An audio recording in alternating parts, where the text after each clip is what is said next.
செல்லக்குட்டீஸ் எல்லாருக்கும் சிறப்பான தரமான மதிய வணக்கம். தற்பொழுது 11ஆம் வகுப்புக்கான ரிசல்ட் நாளை வெளியாக இருக்கின்ற அந்த சூழலில் பெரும் ஒரு எதிர்பார்ப்பில் இருப்பீங்க. உங்களுக்கான ஒரு முக்கிய அறிவிப்பை தான் நம்ம பார்க்க போகிறோம்.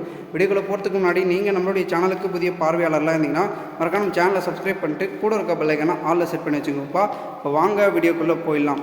மாணவ செல்வங்களுக்கு ஒரு மிகுந்த ஒரு அறிவிப்பு ஒன்று பார்த்திங்கன்னா கிடைத்திருக்கு. என்னென்னா உங்களுக்கான ரிசல்ட் காலை 9:30 ஓகேங்களா, 9:30க்கு உங்களுக்கான ரிசல்ட் A to Z வெளியாயிடும் அப்படின்றதுல உறுதிப்பட நம்மளுடைய தேர்வுத்துறை இயக்கமும் நம்மளுடைய அமைச்சர் அன்பில் மகேஷ் அவர்களும் சொல்லிட்டாங்க. அதனால் மாணவ செல்வங்கள் மிகுந்த ஒரு எதிர்பார்ப்பில் எல்லாருமே இருந்துகிட்ருக்கீங்க. இந்த ஒரு சூழலில் மாணவர்களுக்கு ஒரு மிகுந்த ஒரு முக்கியத்துவம் என்னவென்றால் உங்களுக்கான பார்த்தீங்கன்னா ரிசல்ட்டில் ஃபெயிலியர் ஸ்டூடெண்ட்ஸ் இருக்காங்கப்பா. ஓகேங்களா, ஃபெயிலியர் ஸ்டூடெண்ட்ஸ் இருக்காங்க, பாஸ் பர்சன்டேஜும் இருக்காங்க. ஆனால் பாஸ் பர்சன்டேஜ் இந்த போன தடவை காட்டிலும் இந்த தடவை கொஞ்சம் அதிகமாக இருக்கும் அப்படின்றது தான் ஆசிரியர்களும் நம்மளுடைய அமைச்சரும் சொல்லிட்டு இருக்காங்க. காரணம் என்னவென்றால் 12th 10th இவங்க எல்லாருமே என்ன பண்ணாங்கன்னா இவங்களதே பர்சன்டேஜ் போன தடவை காட்டிலும் இந்த தடவை அதிகமாக இருந்ததுனால 11th பிள்ளைங்களும் அது மாதிரி அதிகமாக எடுப்பாங்க அப்படின்ற ஒரு எதிர்பார்ப்பு எழுப்பப்பட்டிருக்கிறது. அதற்கு முக்கிய காரணம் என்னவென்றால் ஆசிரியர்கள் சொன்ன அந்த ஒரு தகவல் தான்.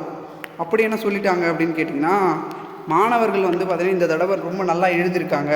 அவங்களுடைய ப்ரெசன்டேஷன், அவங்க எழுதியிருக்கக்கூடிய பார்த்திங்கன்னா பக்கங்களாக இருக்கட்டும், எழுதியிருக்கக்கூடிய கொஷின்ஸாக இருக்கட்டும், எல்லாமே நல்லா பண்ணியிருக்காங்க அப்படின்னு தகவல் சொல்லியிருந்தாங்க. ஸோ அதனால் என்ன ஆயிடுச்சுன்னா, அப்போது நம்மளுடைய 10th 11th 12th காட்டிலும் 11th பசங்க பார்த்திங்கன்னா கொஞ்சம் ஓகே பாஸ் ஆகிறத தாண்டி மார்க் எடுக்கணும் அப்படின்ற ஒரு சுச்சுவேஷனுக்கு இருக்கிறதுனால அவங்க நல்லாவே எழுதியிருக்காங்க அப்படின்றத சொல்லியிருக்காங்க. அதாவது 10th அடுத்ததாக 11th தான் நல்லா எழுதியிருக்காங்க. ஏன்னா 12th பொறுத்த வரைக்கும் மார்க் A to Z கிடைக்கலாம் கூட 11th பொறுத்த வரைக்கும் பார்த்திங்கன்னா மார்க் போட்டிருக்காங்க. ஓகேங்களா, ஏன்னா பெருசாக 11th ஸ்ட்ரிக்டாக ஆசிரியர்கள் திருத்தலை. அதுதான் ஒரு யதார்த்த உண்மையாகவே இருக்குது. ஸோ மாணவ செல்வங்கள் எதை கண்டு பயப்படாதீங்க. நிறைய பேர் பயமாக இருக்குது ப்ரோன்னு சொல்கிறாதீங்க. நம்பிக்கையோடு இருங்கப்பா. ஓகேங்களா, பயம் என்பது உங்களுக்கு இருக்கும். பட் இருந்தாலும் நீங்கள் கொஞ்சம் நம்பிக்கையில் இருங்க. ஏன்னா நிறைய பேர் பயத்தினால தவறான முடிவுகளை எடுக்கிறீங்க. ஒரு மாணவி வேறு தவறான முடிவு எடுத்துட்டாங்க. அது மாதிரி நீங்கள் எடுக்கக்கூடாது. மன உறுதியோடு ஒரு நம்பிக்கையோடு இருங்க. கண்டிப்பாக பார்த்தீங்கன்னா இருங்க. ஏன்னா பார்த்தீங்கன்னா மாணவ செல்வங்களுக்கு ரிசல்ட் என்பது எவ்வளோ முக்கியமோ நீங்களும் கொஞ்சம் முக்கியம்தான். ஓகேங்களா, அதை மனசில் நினச்சிங்க.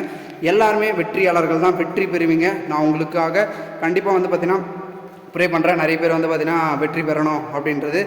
நீங்களும் ஒரு பக்கம் பார்த்தீங்கன்னா நம்பிக்கையோட உறுதியாக இருங்க. மற்றவர்கள் சொல்வதை பொதுவாக கேட்காதீங்க. ஓகேங்களா, உங்களுடைய உற்றார் உறவினராக இருக்கட்டும், அவங்க சொல்கிறது கொஞ்சம் கேட்காதீங்க. ஏன்னா பார்த்தீங்கன்னா நீங்கள் சொல்கிறது அவங்கள தாண்டி பார்த்திங்கன்னா அவங்க ஒரு சில கருத்துக்களை சொல்லுவாங்க. நீங்கள் நல்லதை, நம்மளுடைய ஒரு மைண்டே என்னென்னா நல்லதை விட்டு டக்குன்னு கெட்டதை ஃபிக்ஸ் பண்ணுறோம். நம்ம இவ்வளோ எடுக்க மாட்டோம்னு சொல்கிறாங்களே, எடுக்குமா அப்படின்ற ஒரு மைண்டுக்கு நம்ம போயிடுவோம்.